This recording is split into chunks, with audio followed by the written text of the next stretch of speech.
நம்மளோட ஃபாலோவர்ஸே அவ்வளோதான். கட்டாயத்துக்கு மாறிட்டேன். ஒரு டாக்ஸிக் கண்டென்ட் நிறைய பேர் கழுவி ஊற்றிருக்காங்க. நிறைய ஸ்ட்ரைக் வந்துட்டே இருந்துச்சு. அப்போ வந்து அந்த யூடியூப் கலாச்சாரம் வந்து பெருசாக க்ரோன் அப் ஆகலை. மற்றவனோட சாபத்தை வாங்கி நம்ம வயிற்றுல வச்சுக்கணும். இந்த இந்த இந்த பாலிடிக்ஸ்குள்ளே நம்ம வர வேணாம்.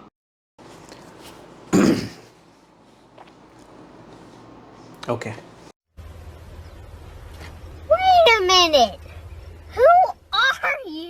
எல்லாருக்கும் வணக்கம்.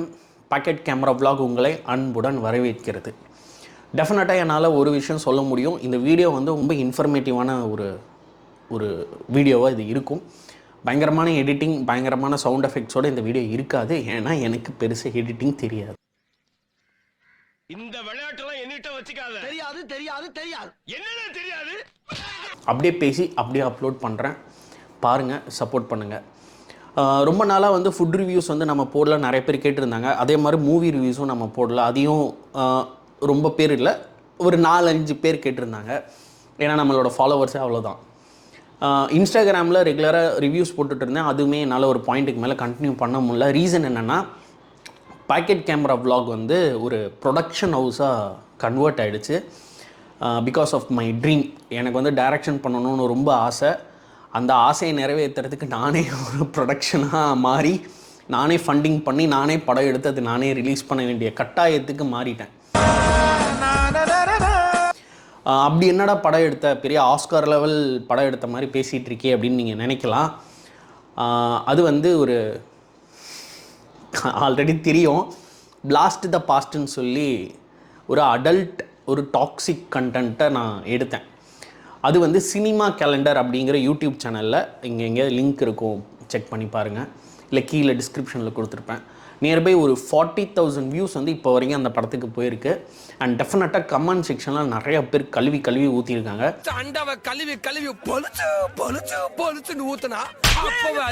அதுக்கு முன்னாடி நரிக்குழி அப்படின்னு சொல்லி நான் ஒரு படம் எடுத்தேன். அன்ஃபார்ச்சுனேட்டாக எங்களால் அந்த படத்தை வந்து ரிலீஸ் பண்ண முடியல. ரீசன் என்ன, அதில் வந்து ஒரு 8 மினிட்ஸுக்கு ஒரு அனிமேஷன் போர்ஷன் இருக்குது. ப்ளஸ் இன்னும் அந்த படத்துக்கு நியர்பை ஒரு 50,000 வரைக்கும் எக்ஸ்பென்சஸ் இருக்குது. என்னால் இப்போ அந்த அமௌண்ட்டை வந்து இன்வெஸ்ட்மெண்ட் பண்ண முடியல. சும்மா ஒரு டப்பிங் வெர்ஷன் கட் பண்ணி வச்சுருந்தோம்.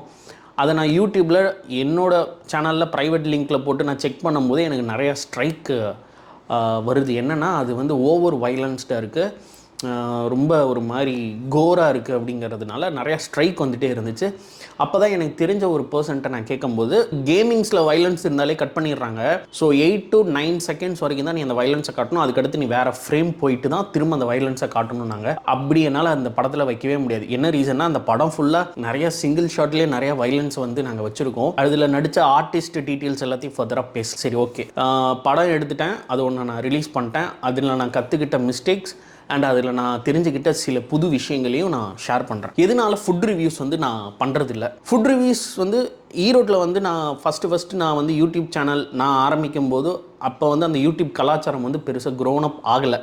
நியர்பை நான் ஒரு 2019-20 சொல்கிறேன். அப்போ வந்து ஈரோட்டில் ஒரு பெரிய யூடியூப் கம்யூனிட்டிலாம் கிடையாது. ஸோ 2023 நான் திரும்ப யூடியூப் ஆரம்பித்ததுக்கு ரீசன் என்னென்னா, அட்லீஸ்ட் பிரயோஜனமாக நம்ம எடுக்கிற வீடியோஸை ஒரு சர்வர், நமக்கு ஸ்டோரேஜ் இஷ்யூஸ் இருக்குது, அதனால் நம்ம வந்து யூடியூப்பில் இருக்கிற சர்வரை வந்து நம்ம யூஸ் பண்ணிக்கலாம் அப்படிங்கிற ஒரு மைண்ட் செட்டில் தான் நான் இதை ஆரம்பித்தேன். அது கொஞ்சம் போகுது, கொஞ்சம் போகலை, ஆன் அண்ட் ஆஃபாகவே இருக்குது. இது இருக்குது ஆனால் இல்லை.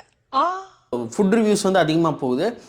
பட் மூவி ரிலேட்டடான ரிவ்யூஸ் வந்து நான் பேசினேன்னா அது வந்து போகவே மாட்டேங்குது. அது மிஞ்சி போனால் 100-200 வியூஸ் தான் போகுது. என்ன பண்ணலாம் அப்படின்னு நான் யோசிச்சுட்டு இருக்கும்போது, ஃபுட் ரிவ்யூஸை வந்து நான் ஆனஸ்ட்டாக பண்ண ஆரம்பிச்சிட்டேன். நல்லா இருக்குன்னா நல்லா இருக்குது, நல்லா இல்லைன்னா நல்லா இல்லை, ஓவர் ஹைப்னா ஓவர் ஹைப். இதெல்லாம் நான் வந்து ரொம்ப ஓப்பனாக டேரிங்காக சொல்ல ஆரம்பிச்சிட்டேன்.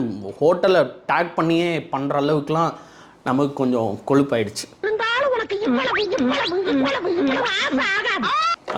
அதில் என்ன ஆச்சுன்னா, நிறைய ஹோட்டல்ஸ் வந்து நமக்கு கால் பண்ணி மிரட்டலன்னு சொல்ல முடியாது, அவங்க சொல்கிறாங்க இந்த மாதிரி அன்றைக்கி மாஸ்டர் வந்து லீவுங்க, அதனால தான் என்னால் வந்து அந்த குவாலிட்டி கொடுக்க முடியல அப்படி இப்படின்னு சொல்கிறாங்க. நம்ம அதுக்கும் அப்போஸ் பண்ணோம்.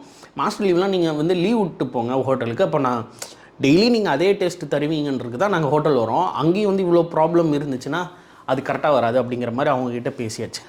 இதுக்கடுத்து என்ன ஆச்சு அப்படின்னு பார்த்தீங்கன்னா, தமிழன் புரோட்டா, அரேபியன் நைட், அப்புறம் ஸ்பைசி கிச்சன் வந்து எனக்கு ரொம்ப பிடிச்ச ஹோட்டல். அன்ஃபார்ச்சுனேட்டாக அந்த ஹோட்டல் வந்து க்ளோஸ் ஆகிடுச்சு. அதுக்கு என்ன ரீசன்லாம் எனக்கு தெரியல. சம்திங் அங்கே டெக்னிக்கலாக அவங்களுக்குள்ள ஏதோ ஒரு இஷ்யூஸ் இருக்கும் அப்படிங்கிற மாதிரி சொன்னாங்க. ஸோ அதனால் ரிவ்யூ போடுறதுனால அந்த ஹோட்டல் க்ளோஸ் ஆகுதா இல்லை அவனுங்களே க்ளோஸ் பண்ணுறானுங்களா அப்படின்னு நமக்கு தெரியல. சரி, ஏன் மற்றவனோட சாபத்தை வாங்கி நம்ம வயிற்றுல வச்சுக்கணும்? வேண்டாம், நம்ம ஃபுட் ரிவ்யூஸ் வந்து ஸ்டாப் பண்ணிடலாம்.